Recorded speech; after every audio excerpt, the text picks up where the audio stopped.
jalur. Itu kan pakai AC, udah ada kereta khusus gerbong wanita. Sebenarnya udah nyaman sih, udah nyaman. Yang pasti aku ingin mengucapkan turut berduka cita untuk korban dan keluarganya. Semoga tabah, semoga kuat. Yang jelas saya turut berduka cita sedalam-dalamnya buat keluarga korban. Semoga diberikan ketabahan dan semoga juga polisi dan semuanya bisa menuntaskan masalah ini, memecahkan masalah ini benar-benar kesalahannya di mana supaya masyarakat juga bisa belajar.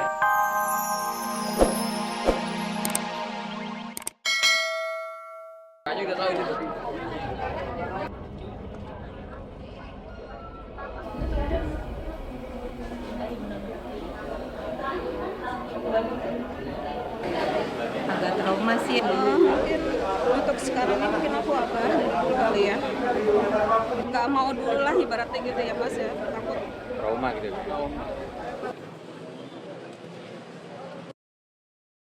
Sementara itu tangis kesedihan memecah suasana pilu yang terlihat langsung dari ruang jenazah. Kondisi tubuh jenazah yang sulit dikenali karena luka bakar membuat jerit tangis keluarga kian memilukan.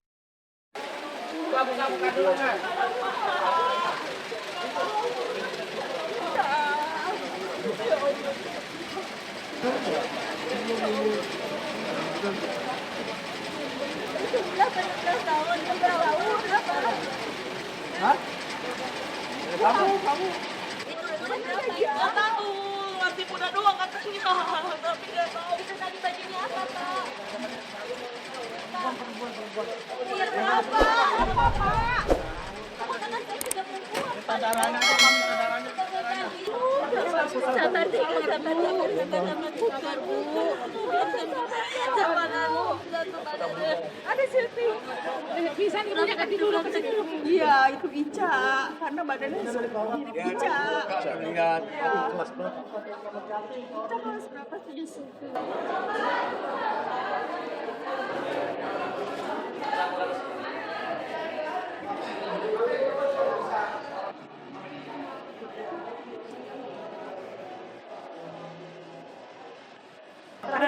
Dia terakhir baru ketemu hari Minggu kemarin sama saya. Karena malam hari ini juga akan kita bawa ke kampung halaman, ya, tepatnya di Purworejo.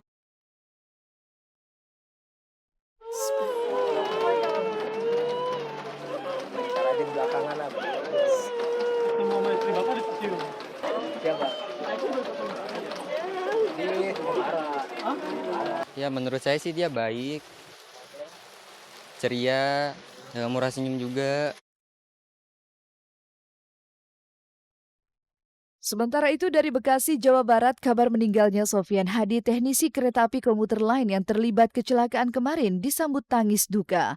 Ibunda Hadi yang tak kuasa mendengar berita kepergian anak bungsunya itu mendadak pingsan dan hanya bisa tertidur lemas sejak siang hingga tadi malam.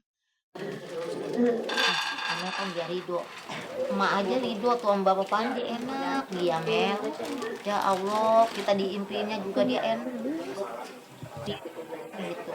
Mama ridho dunia akhirat ngurusin pian gitu.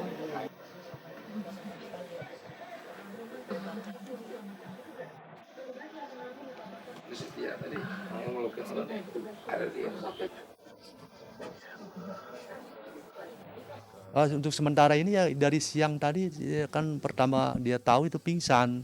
Dia sampai sekarang nggak mau minum, nggak mau makan. Dia nangis terus gitu.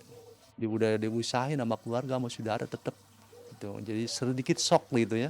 Ya malu lah namanya anak bontot udah itu lelaki gitu ya. Tapi semua ini saya serahkan kepada Allah Subhanahu wa taala. Mudah-mudahan apapun juga itu rahasia Allah, Tuhan yang menentukan itu. Isti Bekasi, saya dari Kuningan, Jawa Barat. Kepergian Sofyan yang memang memiliki cita-cita menjadi seorang masinis itu membuat keluarga sangat terpukul dan hanya bisa berderai air mata saat mendapati kenyataan bahwa kini Sofyan telah pergi untuk selama-lamanya. Bahkan kepergian Sofyan ke alam keabadian seolah telah ia isyaratkan dengan sebuah status di ponsel pribadinya yang mengatakan semoga ditempatkan yang tepat. Entah ini hanya sebuah kebetulan saja atau seperti apa. Yang pasti hal itu membuat derai air mata sahabat dan keluarga Sofyan tak henti-hentinya berderai. Udah keteken kontrak setahun. Belum, masih single gitu. umur juga baru 20 tahun. Ya gitu, dia tuh pokoknya emang kepinginan dia jadi masinis ya dari lulus sekolah. Emang kan ada baru kemarin gajian, kemarin dia cerita sama saya, "Ini, Gel, gue pengen ngumpulin duit, pengen nabung."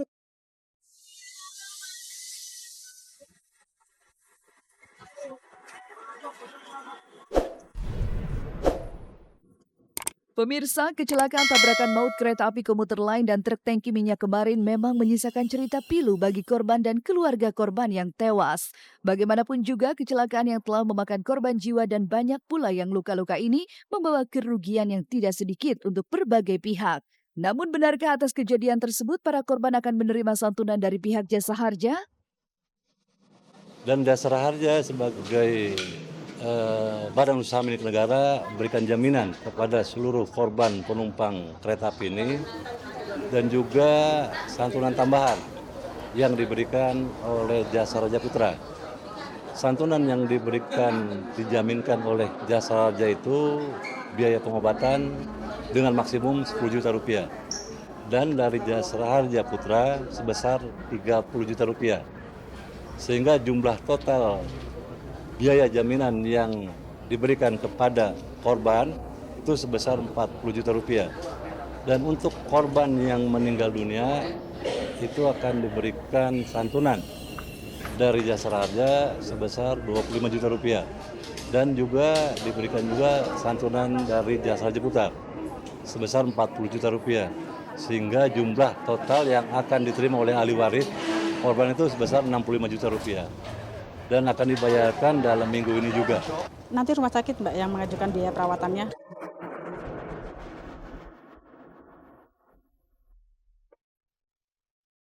Para korban yang rata-rata adalah penumpang kereta tentunya adalah pihak-pihak yang tak berdosa yang harus menjadi korban dari kecelakaan ini. Namun siapa yang harus disalahkan dalam kasus kecelakaan kereta terbesar kedua di lokasi yang sama ini?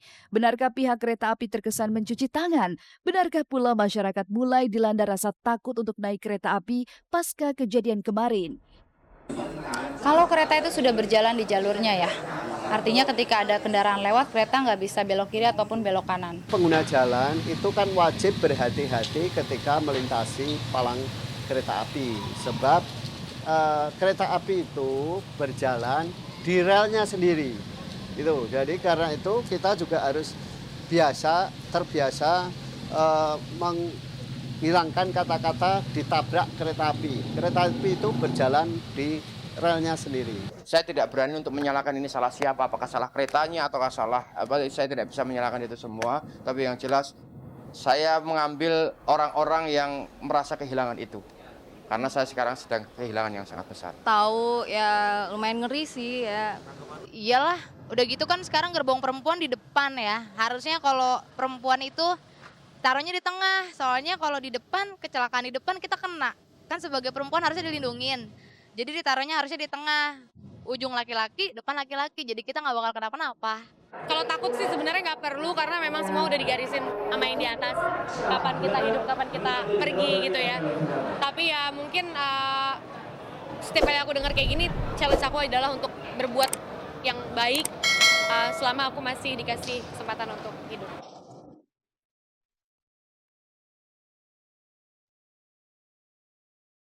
Sementara itu nasib supir truk tangki minyak yang ternyata selamat kini berada dalam penanganan pihak kepolisian. Namun dari kejadian ini tentunya meninggalkan banyak pekerjaan rumah yang harus dibenahi, baik dari sisi pengguna lintasan kereta api maupun pihak kereta api sendiri sebagai penyedia salah satu jasa angkutan favorit di masyarakat. Sementara itu barisan doa dan ucapan bela sungkawa diucapkan para selebriti atas musibah besar yang kembali menimpa negeri tercinta ini. Ya ini harus kita pikirin bareng-bareng lah, maksudnya saling berhubungan yang menjalankan kereta juga bekerja dengan baik, yang melewati lintasan kereta juga berpikir, penumpangnya juga jangan melanggar apa yang ada peraturan di keretanya. Jadi emang harus ada kerjasama dari semuanya, nggak cuma dari satu orang. Enak kok, apalagi kereta Jabodetabek zaman sekarang tuh udah jauh beda. Dengan sistem kartu 11.000 per kereta 2.000 udah banyak jalur. Itu kan pakai AC, udah ada kereta khusus gerbong wanita. Sebenarnya udah nyaman sih, udah nyaman. Yang pasti aku ingin mengucapkan turut berduka cita untuk korban dan keluarganya. Semoga tabah, semoga kuat. Yang jelas saya turut berduka cita sedalam-dalamnya buat keluarga korban. Semoga diberikan ketabahan dan semoga juga polisi dan semuanya bisa menuntaskan masalah ini, memecahkan masalah ini, benar-benar kesalahannya di mana supaya masyarakat juga bisa belajar.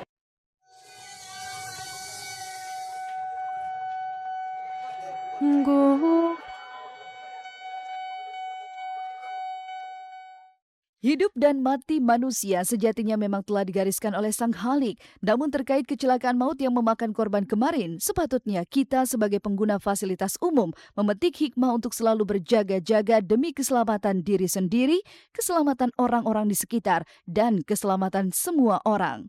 Pemirsa, usai sudah perjumpaan kita hari ini, jangan lupa saksikan terus Celeb on Cam setiap Senin sampai Jumat mulai pukul 13 waktu Indonesia Barat hanya di Global TV yang semakin seru tentunya. Terima kasih dan sampai jumpa.